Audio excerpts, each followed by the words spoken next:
Chapter 10, Correlation and Regression.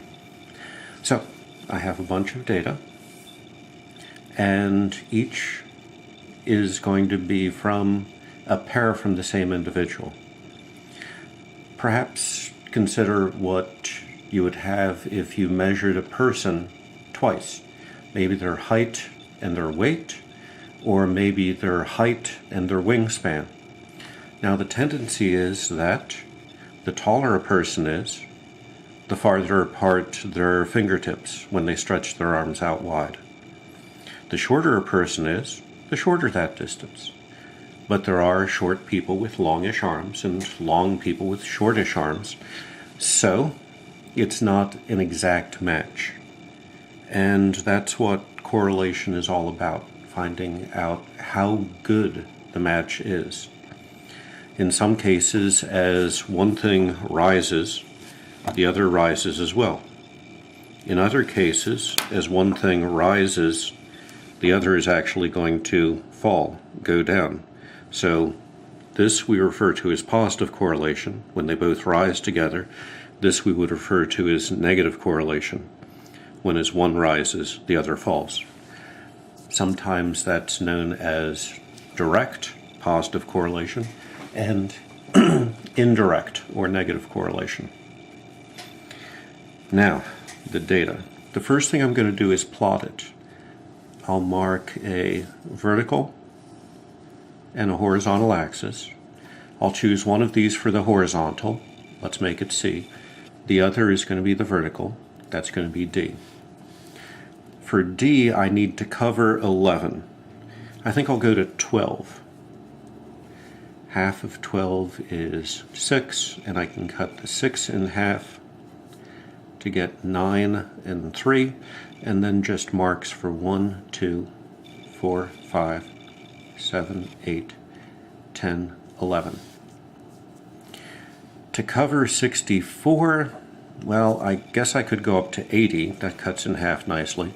Sometimes what I do is I go short of the last mark and I go to 60.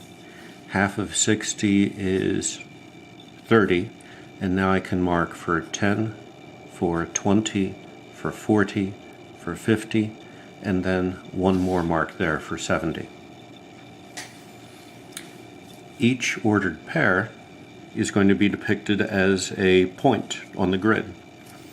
So here I go over to 30 and I go up to 4, and I put a dot there. 37, 7, I put a dot here. 39 and 6, so I put a dot here. 43 and 6, so a dot here. 48 and 8, 50 and 9, 57 and 11, 64 and 11. Let's strengthen these dots. Now the tendency is that it looks like it's rising as you go from left to right. It's not exact. It's not following a line, but it's pretty close. One more thing I want to do is plot the kind of typical value. For that, I'm going to find the average for C, the average for D. To get the average for C, let's go stat, calc. I've already entered the values in. 1 var stats. We put C into list 1, and I will calculate. So it looks like the average C value, I know it says X, but the average C value is 46. I'll mark that right here on the graph. C bar is 46. Now for D bar. Now when I put together my list, I put D into list 2. So if I go stat, calc, 1 var stats, I switch to list 2, then I can calculate. And I get an average of 7.75. So 7.75, perhaps up around here. D bar is 7.75. If you kind of lightly mark here and here, some people do this in order to establish quadrants, and they can kind of count. If there are lots in that quadrant and that quadrant, then it's going to be positively correlated. If there are lots in these two quadrants, then it's going to be negatively correlated. Given that most of the points lie in this quadrant and this quadrant, I would say it's positively correlated. I'm going to put a little open circle here. Actually, that was 48, which should have been on the other side of that. My apologies. So it looks like just about all of the points are there. I would say that this is positively correlated. Next, there are going to be 3 different things I'd like you to be able to do with the data. I'd like you to be able to talk about the explanatory effect, run hypothesis tests, and find regression lines. For each of these, you're going to go to the calculator and use a lin reg t-test, linear regression t-test, and that should work for each of these 3 things. So you're going to look in different places. For explanatory effect, the values that I'm most interested in are r and r squared. For hypothesis test, it's going to be, well, what we're used to. Notice it's a t-test, so it's going to be t and p. P, by the way, we're going to compare it to whatever we let alpha equal. For the regression line, they are going to have a formula which is going to look like y hat is equal to a plus bx. What that is going to do is take a given value, multiply it by something, add something to it, and that's going to be your prediction for the other variable. Which variable you use often depends on the type of information you're given. So you should be prepared to guess what D is based on knowledge of C, or to guess what C is based on knowledge of D. Sometimes you go one direction, sometimes the other. First, linreg t-test. It's under the test, stat, test. It's actually so far down the list that I prefer to go up the list. Do you see it on line F? Linreg t-test. All of our work is going to be done with that. I'm going to hit enter. Now you have a lot of choices. For explanatory effect, the choices really don't matter all that much. Just put one of the lists into X, the other list into Y, doesn't matter what order. When it comes to this inequality, don't worry about it, because the inequality only matters for the hypothesis test. What order you put list 1 and list 2, that matters to the regression line. But for the explanatory effect, it doesn't matter which order you go and which of these 3 you select. So I am going to calculate. Now, ignore the T and the P. Oops, sorry. Stat, test, linreg t-test, calculate. Ignore all of this information. You're going to have to go lower. That's what the down arrow means. There's information below. And I want you to look at R and R squared. In this case, R is, and I'd kind of like 3 decimal places. So R is 0.951. R squared is 0.905. I'll round that to the nearest thousandth. Explanatory effect. This is going to be an English sentence. And I kind of like a couple of qualifiers. First, perhaps say, based on this sample,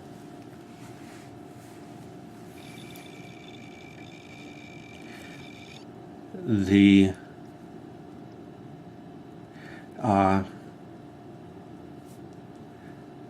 knowledge of C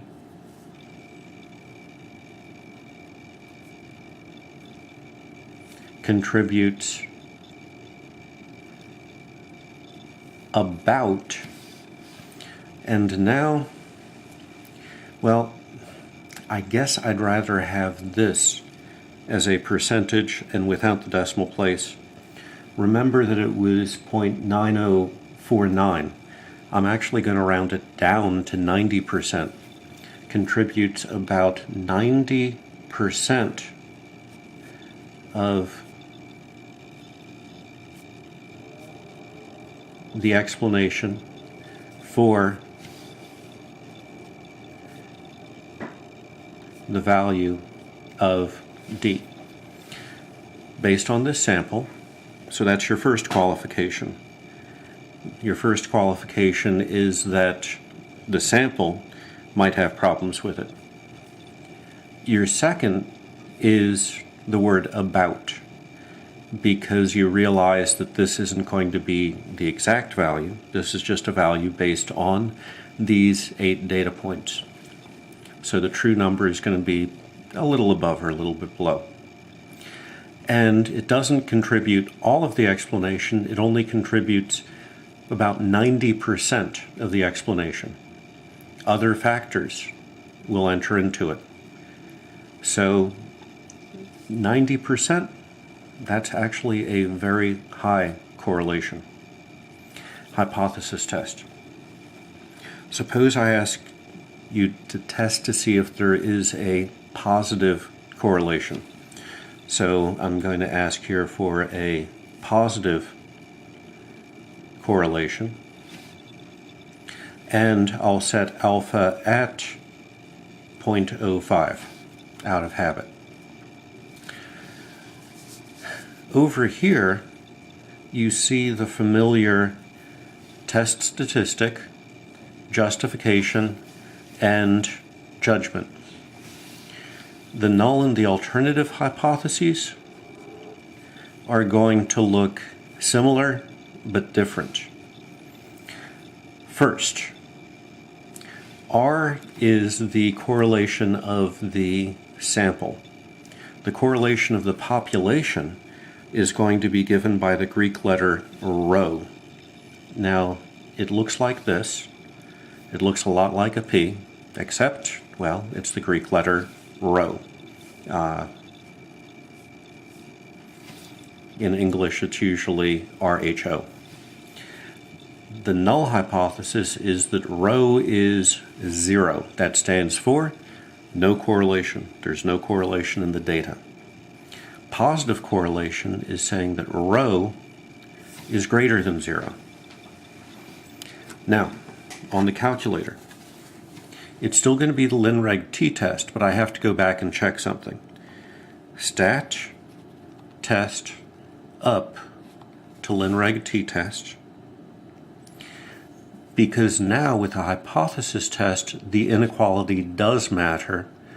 This would be, you're checking to see if it is correlated. This would be to check if there's a negative correlation. This would be for a positive correlation. Since I was asking for a positive correlation, I highlight and select and calculate. Now the values I'm looking for are T and P. T T is test statistic, so 3 decimal places, 7.560. P is going to be 1.4 times 10 to the negative 4. That's less than 0.05, which was my alpha. Therefore, as with chapters 8 and 9, we reject the null hypothesis. So it's a hypothesis test much like you had been doing in 8 and 9. The only real change, rho instead of either mu or p. The regression line. That's how we predict one value in terms of another. So I'll break this into 2 sides. For the first one, I want to predict what D is in terms of a given value of C. So C is going to be the input, D is going to be the output. So I want to put C into the X list, and I want to put D into the Y list. It just comes from what you would have learned in algebra, and it's just X is the typical input, Y is the typical output. So now I have to pay attention to the order that I put them in. So let's see, stat, test, linreg t-test. X is 1, that is where I put my C's. Y is 2, that is where I put my D's. So this is all set up. I don't care about this anymore. The only things I'm going to look for are A and B. You see it talks about Y as a function of X. So A is negative 2.09. So D hat is minus 2.09 plus, now B is going to be, and if you don't mind, I'm going to take this 1 extra decimal place because I'm going to be multiplying by a number C that's between 10 and 100. So any error that I have here, I'm going to magnify. When I put this to 3 decimal places, I'd get 0.214. So 0.214 times C. Now suppose I gave you a particular value of C. Suppose I ask you to check for, how about C equals 40? What value would you expect if C was equal to 40? So on your calculator, you're just going to put in negative 2.09 plus 0.214 times 40. That's your minus 2.09 plus 0.214 times your value of C. And that would be 6.47. I'm going to take this back 1 decimal place to match however many decimal places I had here for my C, I'm not being consistent. My apologies. I am going to round it down to 6.5.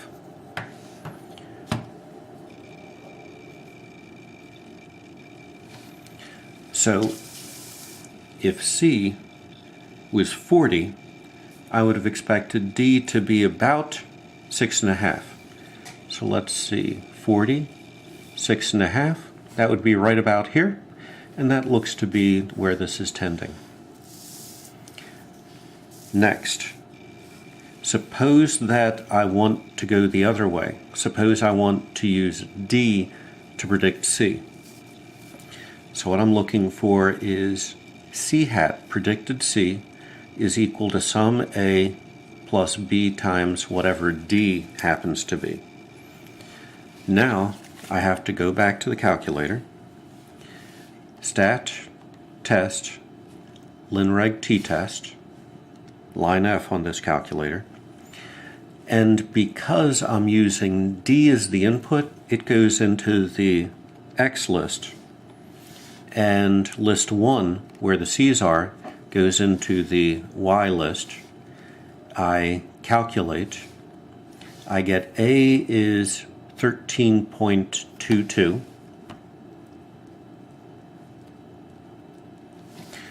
I get B is 4.22, well, I guess 4.230.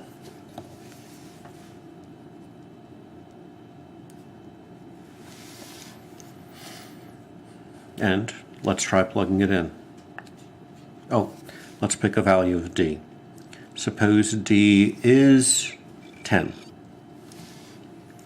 Then I'd have 13.22 plus 4.23, you don't need to type in the 0, times 10. Now what I get is 55.52. Again, I'll move back one decimal place and say that in this case, C bar would be 55.5. And so for a value of 10, you'd expect about 55.5, and that appears to be a reasonable value as well, given the original chart. It'd be somewhere around here.